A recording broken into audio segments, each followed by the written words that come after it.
kalau kalian datang untuk mengucapkan selamat, aku terima. Tapi kalau kalian datang untuk memberikan takziah yang hanya akan mengembalikan kesedihan, enggak, kata Khamsah. Bismillahirrahmanirrahim. Ada seorang wanita yang curhat tentang bapak. Bagaimana dia bangga sama ibunya. Bapak ibunya ini cerai. Cerai ketika punya dua anak perempuan. Yang satu kelas 4 SD, yang satu mungkin kelas 2 SD. Dua anak ini lihat bagaimana kekejaman bapaknya sama ibunya. Udah gak bener bapaknya. KDRT, akhirnya ibunya diceraikan, bapaknya kawin lagi. Dua anak ini gak pernah dikasih nafkah sama bapaknya.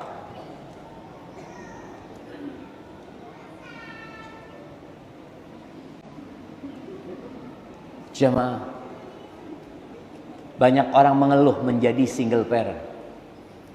Berat, susah, ini. Apakah ketika dia mengatakan berat, susah, capek, susahnya jadi hilang? Enggak, tambah susah. Tapi ketika dia berbaik sangka sama Allah, enggak, insya Allah jadi baiknya semua. Jadi baiknya, insya Allah ada hikmahnya. Aku yakin Allah itu maha pengasih dan maha penyayang. Allah itu lebih sayang sama aku daripada bapak ibuku. Allah itu lebih sayang sama aku daripada seluruh penduduk bumi ini. Ketika itu yang ada di hatinya, Masya Allah. Anak ini cerita, emak ana itu Ustaz, ibu ana itu Ustaz, akhirnya jadi pembantu di rumahnya orang Ustaz, untuk nyekolahkan kita. Terus dia kerja serabutan Ustaz. Tapi yang ana lihat, emak ana itu gak pernah ninggalkan sholat malam Ustaz. Terus sholat malam. Sampai ana sama kakak ana sukses Ustaz. Kaya raya. Dua anak ini, anak perempuan ini. Ketika ana sukses sama kakak ana, bapak ana datang. Kira-kira ibu-ibu gimana sikapnya? Enak. Nah, datang bapak ana. Bapak ana datang, dia sudah nikah dia, padahal dia nggak pernah peduli sama ana. Ana bisa sekolah semua, alhamdulillah kasih nikmat lewat ibu ana. Tapi subhanallah Ustaz, ibu ana nggak pernah menanamkan kebencian kepada bapak ana. Nggak pernah Ustaz. Kita yang benci sama bapak Ustaz. Karena kita melihat sendiri bagaimana bapak zalim sama ibu Ustaz. Ibu ana mengatakan, nak, itu bapakmu. Engkau nggak bakal ada kalau nggak ada bapakmu. Engkau wajib berbakti sama bapak. Ibu, tapi sudah. Engkau yang mewajibkan kau berbakti itu Allah Azza wa Jalla. Subhanallah. Kenapa wanita ini bisa seperti ini? Kenapa dia tidak menyimpan dendam? Karena sejatinya menyimpan dendam itu hanya menambah sakit hati dan menambah beban hidup dan membuat sengsara dan penderitaan berlipat ganda. Maka ketika engkau sakit hati sama orang lain, engkau melihat orang lain datang kajian, na'udzubillah, datang dia kajian juga. Engkau sakit hati. Tapi ketika ambisimu akhirat, udah. Tumadir bin Amr al-Khansa. Khansa ini seorang sahabat perempuan. Khansa ini terkenal sebagai seorang penyair yang sangat handal. Bagaimana dia cinta sama abangnya. Abangnya itu mati terbunuh dalam satu peperangan. Nama abangnya itu Harb. Mati dalam satu peperangan, ini masih kafir dia. Dia itu mengatakan, kalau bukan karena banyaknya orang-orang yang menangis di sekitarku, pasti aku sudah bunuh diri. Gak kuat dia, ditinggal mati kakaknya yang sangat baik sama dia juga. Sampai Khansa ini berangkat umroh atau haji, tawaf itu bawa sandal kakaknya. Dari stresnya dan depresinya. Kemudian dia masuk Islam. Lihat ya bagaimana ketika Islam itu merubah seseorang menjadi lebih dewasa, lebih faham tentang kehidupan ini. Ketika dia masuk Islam, dalam satu peperangan dia siapkan 3 atau 4 anak. Malam hari sebelum peperangan, anaknya ini Di briefing sama emak. Berangkatlah engkau menuju ke medan perang karena Allah Azza wa Jalla.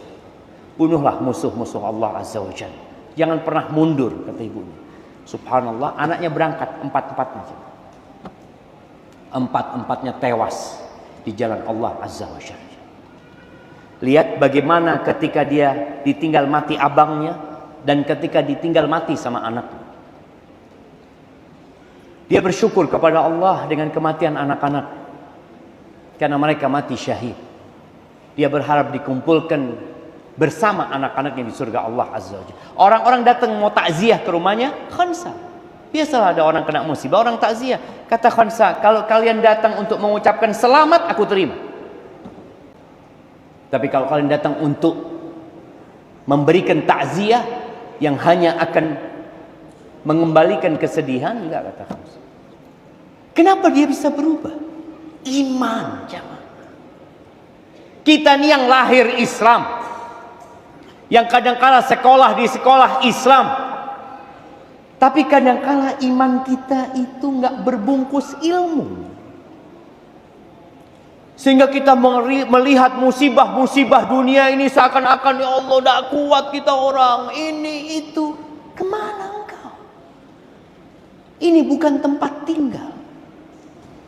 Nabi SAW pernah bertanya kepada Dhahhak, ya Dhahhak, ma ta'amuka? Dhahhak, apa makanan? Kau makan apa? Kata Dhahhak, al-lahm wal laban. Makananku biasanya daging dan minumnya susu. Lalu ditanya sama Nabi SAW, thumma ila madza yasir? Yang engkau makan itu kemudian jadi apa? Kata Dhahhak mengatakan, nggak berani Dhahhak mengatakan lafaz yang kotor itu. Dhahhak mengatakan, ila ma qad alimta ya Rasul. Makanan itu akan menjadi sesuatu yang engkau sudah tahu ya Rasul. Jadi apa? Apa kata Nabi sallallahu alaihi wasallam? Begitulah Allah menjadikan percontohan untuk dunia. Makan. Wa in mallahahu wa zayyanahu. Kita lihat ya kalau makan di restoran bintang 5 ya. Masya Allah. Ada muqaddimahnya, ada khotimahnya. Nanti baru makanan besarnya. Yang namanya makanan dihiasi ya. Sampai chefnya itu ngasih hiasan cukup lama jamaah. Lihat kadangkala kopinya dihiasi bunga, dihiasi love. Jadi apa? Jadi kotoran jamaah. Itu dunia yang kita sekarang berebut. Yang kita menangis karena dunia. Yang kita berjuang karena dunia. Akan jadi itu. Maka tolonglah. Belajar lagi. Kita udah mau masuk bulan Ramadan. Jadikan ini momentum kita untuk berubah jadi lebih baik. Yang menjadi seorang ibu, tolong jadilah ibu yang tidak berambisi dunia. Anaknya ngelihat sama emak. Bagaimana dia mengajarkan kepada anaknya tentang dunia. Anak ingat dengan seorang cerita di Solo. Yang cerita sama anak meninggal dunia rahimahullah. Dia cerita ada satu orang Ustaz di Solo Ustaz. Itu kalau setiap beli barang beli 2 Ustaz. Beli baju dia 2. Yang satu dia pakai, yang satu dia sedekah. Uang belanja bulanan 2 Ustaz. Bukan karena istrinya 2. Istrinya 1. Yang satu ditaruh di rumah, yang satu ditaruh di panti asuhan. Sampai suatu hari dia beli mobil 2. Satu dia pakai, satu dia sedekah. Anak-anaknya protes sama bapaknya. Ayah, kalau baju 2, belanja 2 iyalah. Tapi kalau mobil kasihkan anaknya. Kata bapaknya, nak, abah ini nak, bukan hanya mau pakai baju di dunia. Abah juga kepingin pakai baju nanti di akhirat. Abah bukan hanya ingin makan di dunia. Abah ingin makan yang enak nanti di akhirat sana. Abah tidak ingin pakai mobil cuma di dunia. Abah ingin pakai mobil di akhirat nanti. Ibu contohkan kepada anak-anak. ketika punya rizki, ditambah sama Allah rizkinya, tolong keluarkan sebagian. Beli baju yang lama dijual. Beli, dijual, disodakohkan. Keluarkan bajunya. Sebagian wanita itu bertambah bajunya, bukan dia mikir bagaimana untuk dikeluarkan bajunya, tapi berpikir untuk tambah lemari. Dia ngomong sama suaminya, bang kayaknya ini udah gak cukup bang. Ya Allah, dulu waktu awal zuat cukup, kenapa sekarang gak cukup? Karena engkau semakin kaya, semakin bertambah baju-bajumu. Seharusnya setiap ada baju baru, baju lama keluar. Kalau bisa setiap beli baju baru, 2, yang 1 dibagikan. Ajarkan anak kita seperti itu. Bukan menumpuk barang. Sampai kadangkala di gudang itu banyak barang yang tidak dipakai.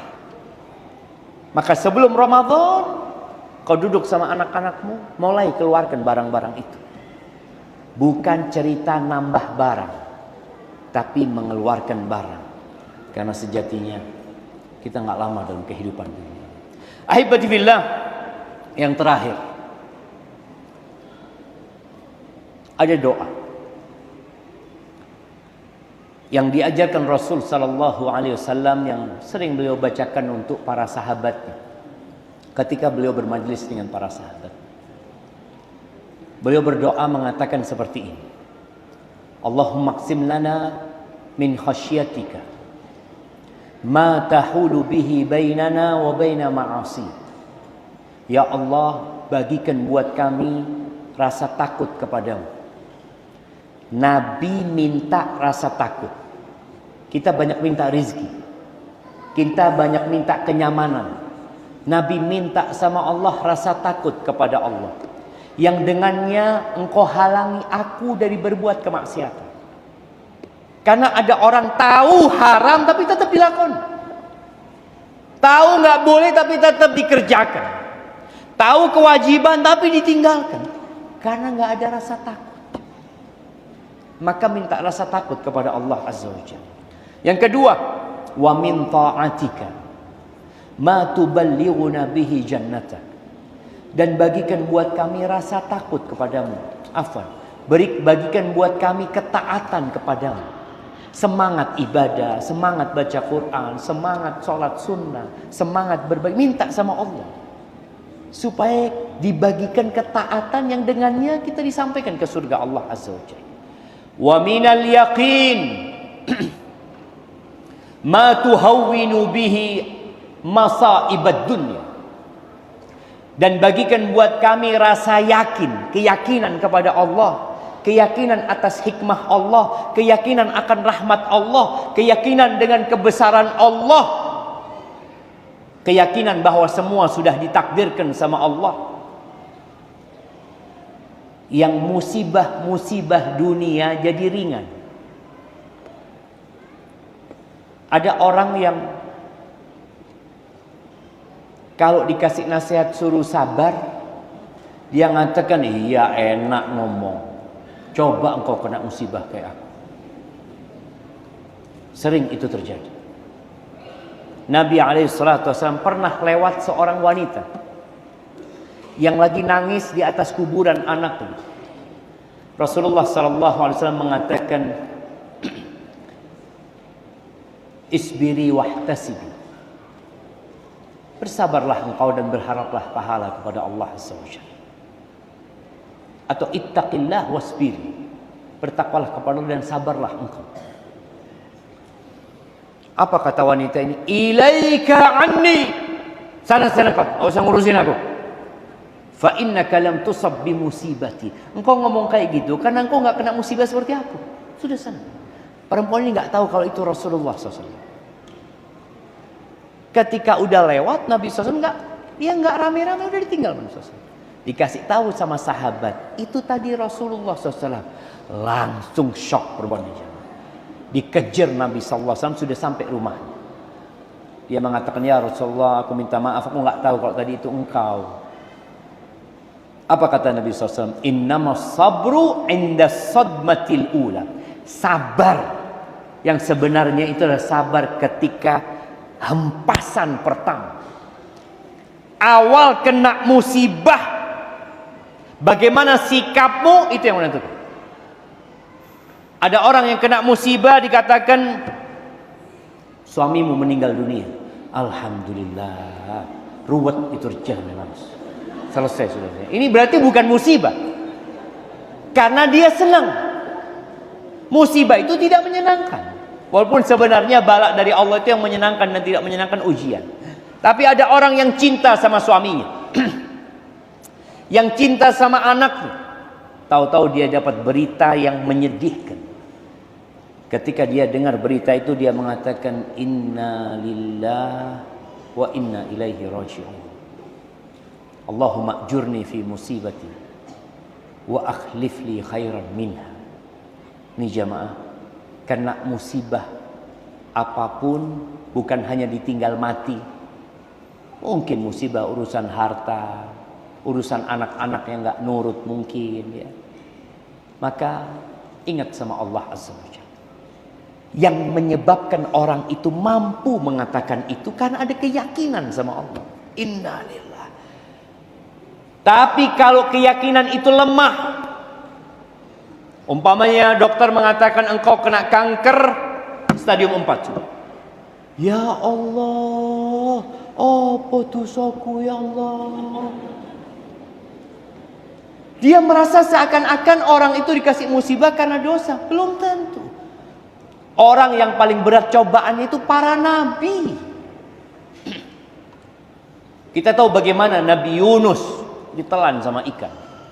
Bagaimana Nabi Ayub kehilangan anak-anaknya semua. Kehilangan hartanya. Ditambah penyakit di fisiknya. Apa kata beliau? Wa ayyuba idh nada rabbahu anni massani ad-dhurr wa anta arhamur rahimin. Itu keyakinan. Ayub ketika berdoa mengatakan, wahai Rabbku, aku ini disentuh dengan penyakit, dengan bala, dengan musibah. Wa anta arhamur rahimin. Engkau yang paling mengasihi di antara yang mengasihi. Tetap dia yakin Allah itu arhamur rahimin. Ketika antum sedang susah, jangan pernah berburuk sangka sama Allah.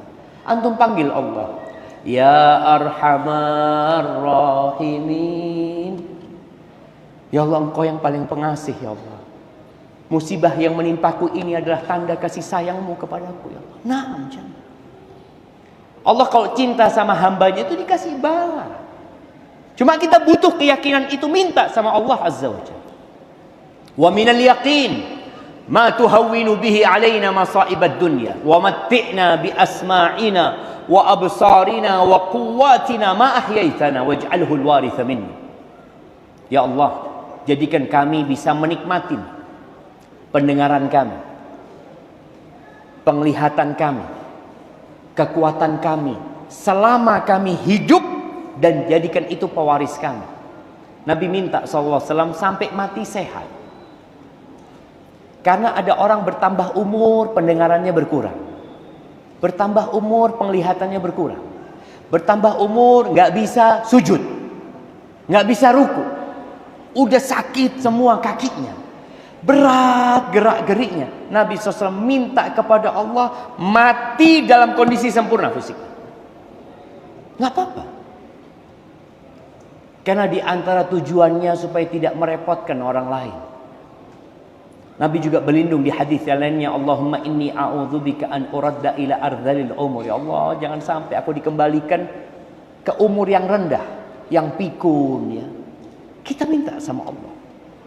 Waj'al tha'rana ala man zalamana wansurna ala man adana. Jadikan balas dendam kami buat orang-orang yang menzalimi kami. Sudah engkau ya Allah yang ngurusin orang-orang yang menzalimi kami. Dan tolonglah kami menghadapi wansurna ala man adana. Tolong kami menghadapi orang-orang yang memusuhi kami ya Allah. Tolong kami ya Allah. wala taj'al musibatana fi dinina. Ya Allah, jangan jadikan musibah itu menimpa agama kami, jangan sampai. Bagaimana musibah menimpa agama? Kayak apa jemaah? Salatnya telat-telat, musibah.